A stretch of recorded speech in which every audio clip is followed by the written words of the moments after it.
نبی اکرم نور مجسم شفیع معظم صلی اللہ تعالی علیہ وآلہ وسلم کے جو صحابہ کرام ہیں، اللہ تعالیٰ نے انہیں بڑی عظمتوں اور بڑی شانوں سے مالا مال فرمایا۔ صحابہ کرام علیہم رضوان کے کچھ درجات ہیں، ان درجات میں سے ایک بڑے درجے کے لوگ وہ ہیں جنہیں عشرہ مبشرہ کہا جاتا ہے، یعنی وہ 10 صحابہ جنہیں ایک ہی نشست میں نبی پاک صلی اللہ علیہ وسلم نے جنت کی بشارت عطا فرمائی۔ وہ 10 لوگ جن کو حضور علیہ السلام نے ایک ہی وقت میں جنتی قرار دیا۔ انہی صحابہ کرام علیہم رضوان میں سے ایک شخصیت کا ذکر ہم کرنے جا رہے ہیں جن کا نام حضرت طلحہ بن عبید اللہ رضی اللہ تعالی عنہ ہے۔ نبی پاک صلی اللہ تعالی علیہ وآلہ وسلم نے حضرت طلحہ بن عبید اللہ سے بڑی محبت فرمائی۔ بالکل شروع میں اسلام آپ نے قبول کر لیا تھا۔ واقعہ یوں ہوا، امام بہقی نے لکھا ہے کہ آپ بصرہ تشریف لے گئے تھے۔ وہاں ایک عیسائی پادری تھا، راہب تھا۔ چونکہ عیسائیوں نے اور یہودیوں نے تورات کے اندر نبی کریم صلی اللہ علیہ وسلم کی عظمتوں اور شانوں کو پڑھا ہوا تھا، تو وہ عیسائی بصرہ میں لوگوں سے یہ کہہ رہا تھا کہ اگر یہاں کوئی حرم کا شخص ملے تو اسے میرے پاس لاؤ۔ حضرت طلحہ بن عبید اللہ رضی اللہ تعالیٰ عنہ وہاں گئے ہوئے تھے۔ لوگ آپ کو پکڑ کے اس عیسائی راہب کے پاس لے گئے۔ اس نے آپ سے پوچھا کہ مکے میں کوئی نیا واقعہ ہوا ہے، کسی احمد نامی شخص کا ظہور ہوا ہے؟ انہوں نے کہا حضرت طلحہ بن عبید اللہ نے کہ نہیں، مجھے تو نہیں پتا۔ تو اس نے کہا کہ وہاں احمد نامی ایک شخص کا ظہور ہوگا جو اللہ کے پیارے رسول ہوں گے۔ حضرت طلحہ بن عبید اللہ کہتے ہیں وہ بات میرے دل میں نقش کر گئی۔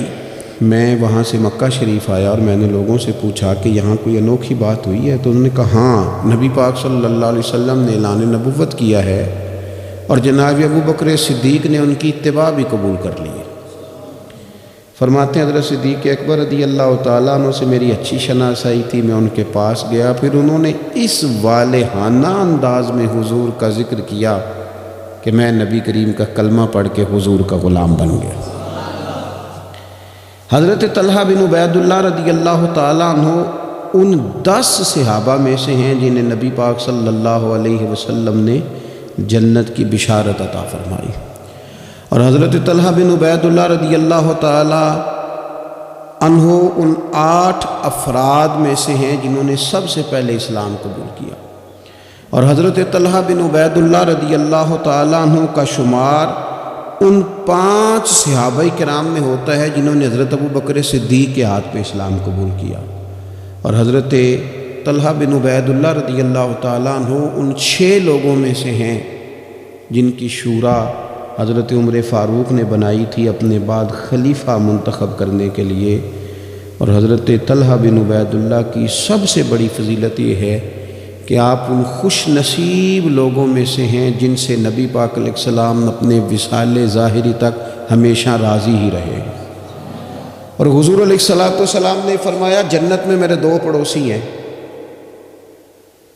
2 بندے جنت میں میرے ہمسائے ہیں۔ یا رسول اللہ صلی اللہ علیہ وسلم کون سے؟ فرمایا ایک حضرت زبیر بن عوام اور دوسرے طلحہ بن عبید اللہ رضی اللہ تعالی عنہ۔ یہ 2 لوگ ایسے ہیں جن کو رسول پاک صلی اللہ تعالی علیہ وسلم نے فرمایا کہ یہ جنت میں میرے پڑوسی ہیں۔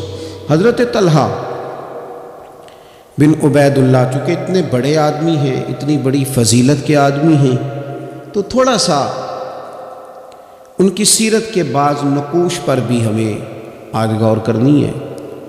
حضرت طلحہ بن عبید اللہ رضی اللہ تعالیٰ عنہ کے مزاج میں بہت زیادہ عاجزی تھی۔ اگر کوئی شخص صاحب فضیلت ہوتا ہے نا تو اسے بھی پتہ ہوتا ہے کہ میری یہ فضیلت ہے۔ اگر کوئی عالم ہے، لوگ اسے عالم جانتے ہیں تو اسے بھی تو پتہ ہوتا ہے نا کہ میرے پاس علم ہے۔ اگر کوئی آدمی صاحب منصب ہے تو اسے بھی تو پتہ ہوتا ہے نا کہ اللہ نے مجھے یہ عہدہ عطا کیا ہے۔ حضرت طلحہ بن عبید اللہ رضی اللہ تعالیٰ عنہ بھی تو جانتے تھے نا کہ اللہ تعالیٰ نے مجھے کیا عہدہ عطا کیا۔ لیکن اس کے باوجود ان کی طبیعت کے اندر عاجزی تھی۔ ایک مرتبہ انہوں نے ایک جگہ پہ لوگوں کو نماز پڑھائی، اور نماز پڑھانے کے بعد فرمانے لگے میں تو نماز پڑھانے سے پہلے تم سے اجازت لینا بھول ہی گیا تھا کہ تمہیں نماز پڑھاؤں کہ نہ پڑھاؤں۔ تو لوگوں نے عرض کی حضور ہماری تو یہ بڑی سعادت ہے کہ آپ نے ہماری امامت فرمائی ہے، اس میں اجازت لینے کی کیا بات ہے؟ تو حضرت طلحہ رضی اللہ تعالیٰ عنہ فرمانے لگے اگر کوئی شخص لوگوں کی امامت کرائے، نماز پڑھائے، لیکن لوگ اس سے راضی نہ ہوں کہ یہ ہمارا امام بنے، تو فرمایا اس کی نماز اس کے کانوں سے اوپر تک نہیں جاتی۔ لہذا میں نہیں چاہتا کہ زبردستی تم پر مسلط ہوں، میں چاہتا یہ تھا کہ پہلے تم سے پوچھ لوں پھر تمہارا امام بنوں۔ یہ مزاج کی عاجزی، اور طلباء کو، علماء کو، آئمہ کو یہ سبق دینے کے لیے کہ اگر تمہیں اللہ تعالیٰ منصب عطا کرے تو وہ منصب پھر بھی تمہارے اندر عاجزی ہی پیدا کرے، انکساری ہی تمہارے مزاج کا حصہ بنے۔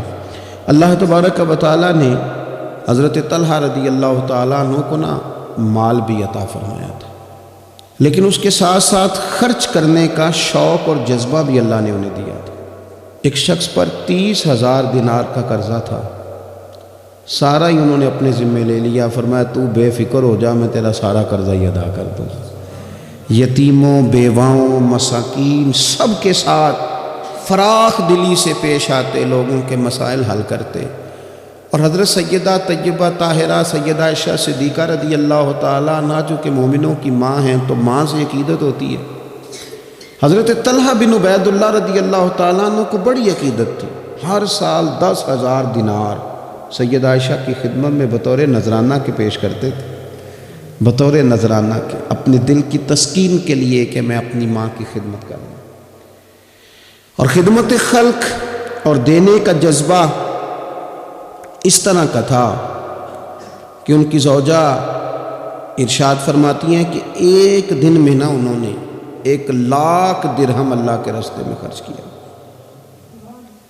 لیکن اپنی ان کی کیفیت یہ تھی کہ انہیں نماز میں مسجد جانے میں اس لیے دیر ہو گئی کہ ان کا کرتا پھٹا ہوا تھا اور میں کرتا سی رہی تھی، تو کرتا سیتے سیتے دیر ہو گئی تو ان کی جماعت رہ گئی، یعنی اللہ کے بندوں پر خرچ کر دیا لیکن اپنے اوپر انہوں نے خرچ نہیں کیا۔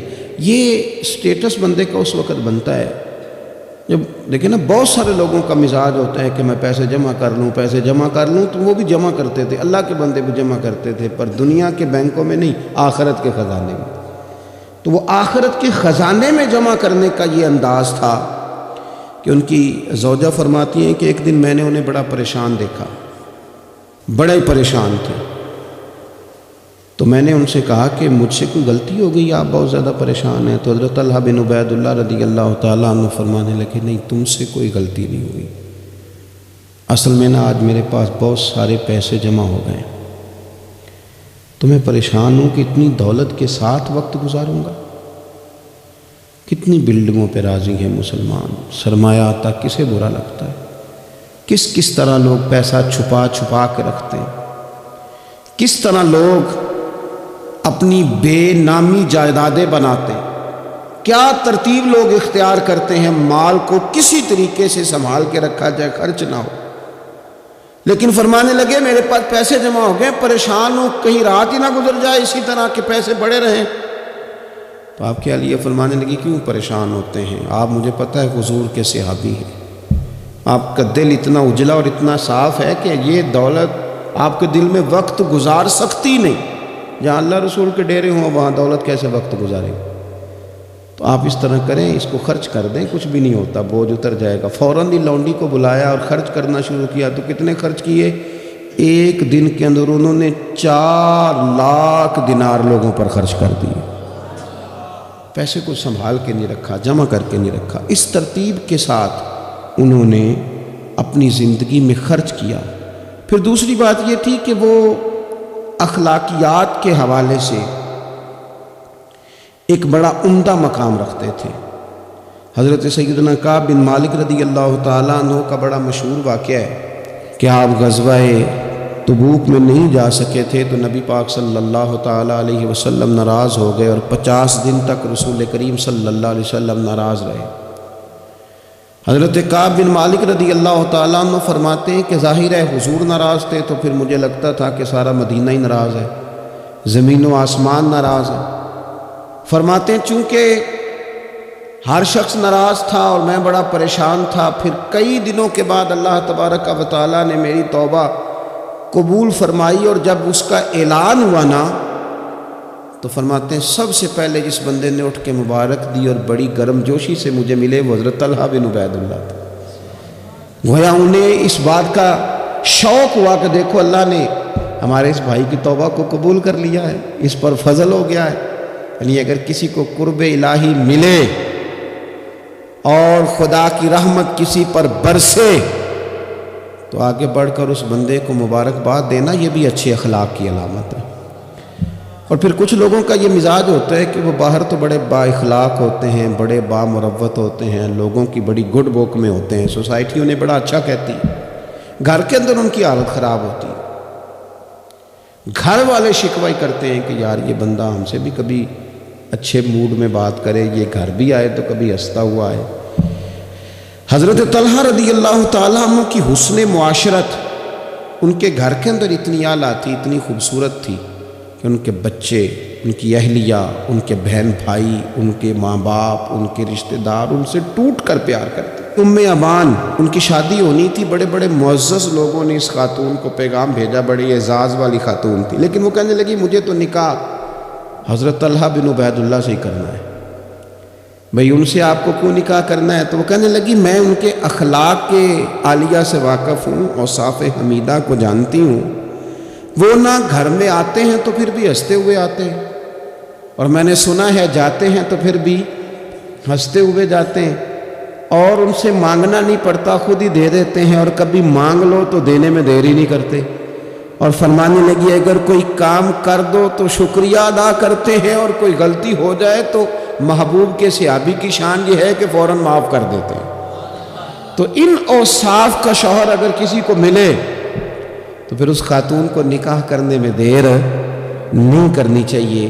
حضرت طلحہ بن عبید اللہ رضی اللہ تعالیٰ عنہ کی بڑی خدمات ہیں، تمام غزوات میں شریک ہوئے سوائے غزوہ بدر کے۔ اس میں بھی بعض محدثین نے لکھا ہے کہ انہیں نبی پاک صلی اللہ تعالیٰ علیہ وسلم نے ایک مہم پہ بھیجا تھا جس کی بنیاد پر وہ جو نہ جا سکے غزوہ بدر میں، عملی طور پر شریک نہ ہو سکے، لیکن جو غزوہ احد ہے اس کے بارے میں تو حضرت ابوبکر صدیق رضی اللہ تعالیٰ عنہ فرمایا کرتے تھے غزوہ احد کا سارا دن ہی حضرت طلحہ کا ہے۔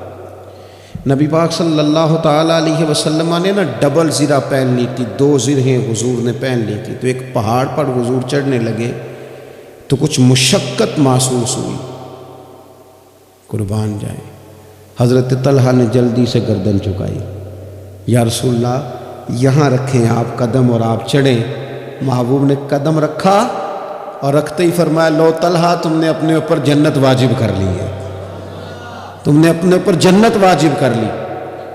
اس دن چونکہ افواہ اڑا دی تھی احد کے دن کفار مکہ نے کہ نبی پاک صلی اللہ تعالیٰ علیہ وسلم کو شہید کر دیا گیا، تو لوگ بکھر گئے تھے، تو جو 12 لوگ نبی پاک علیہ السلام کے ساتھ رہ گئے ان میں حضرت طلحہ بن عبید اللہ تھا۔ جو تیر بھی حضور کی طرف آتا تھا نا وہ اپنا ہاتھ آگے کر دیتے تھے، ان کا ایک ہاتھ شل ہو گیا سارا۔ ان کے وجود پر احد کے دن حضور کو بچاتے ہوئے 70 زخم لگے، تیروں کے، تلواروں کے، نیزوں کے 70 زخم لگے۔ سجنا جان امانت تیری تو جدو مانگ سے میں پیش کرے ساں، 70 زخم لگے۔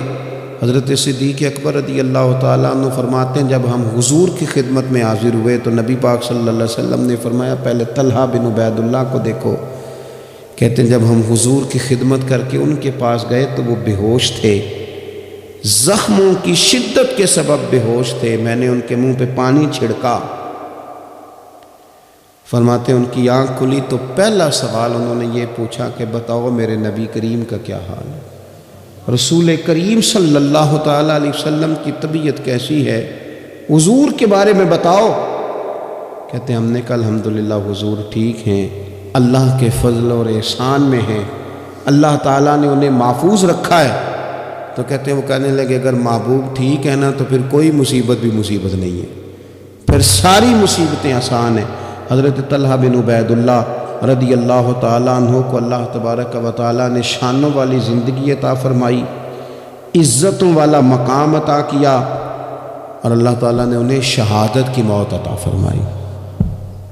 حضرت طلحہ بن عبید اللہ رضی اللہ تعالیٰ عنہ شہید ہو گئے، لیکن کمال دیکھیے کہ صاحب اسد الغابہ نے لکھا ہے، یہ کمال دیکھیے، کون کہتا ہے ولی مر گئے، قید سے چھوٹے اپنے گھر گئے، تے وارث شاہ کدو مر دے جنہ کیتیاں نیک کمائیاں نے۔ حضرت طلحہ بن عبید اللہ رضی اللہ تعالیٰ عنہ کو جہاں دفن کیا گیا نا، وہ زمین نشیبی تھی، نچلی تھی، تو اکثر وہاں پانی آ جاتا تھا۔ تو آپ نے وصال کے بعد تقریباً 30 سال کے بعد ایک شخص کو بار بار خواب میں آ کے کہا کہ مجھے یہاں سے نکالو، مجھے یہاں سے نکالو۔ وصال کے بعد بلے شاہ ایسا نہیں مرنا ہے تے مر گیا ہی کوئی اور، نکالو۔ اس شخص نے پھر حضرت سیدنا عبداللہ ابن عباس رضی اللہ تعالیٰ عنہ کو خواب سنایا، تو حضرت عبداللہ ابن عباس نے ایک صحابی کا مکان 10,000 دینار کا خرید کے حضرت طلحہ بن عبید اللہ رضی اللہ تعالیٰ عنہ کی مقدس لاش کو وہاں سے نکال کے وہاں دفن کیا۔ کہتے ہیں کہ 30 سال کے بعد ان کی مقدس لاش کو ایک جگہ سے دوسری جگہ منتقل کیا گیا، لیکن جسم اسی طرح ہی تر و تازہ تھا۔ بعد مرن دے مکھڑا میرا ہو جاوے نا تازہ، سمجھ لینا محبوب میرے نے آن پڑھیا جنازہ۔ اسی طرح جسم تر و تازہ تھا، 30 سال کے بعد انہیں دوسری جگہ منتقل کیا گیا۔ یہ حال ہے ان کے غلاموں کا، تو پھر سرکار کا عالم کیا ہوگا؟ تو زندہ ہے واللہ، تو زندہ ہے واللہ، میرے چشم عالم سے چھپ جانے والے۔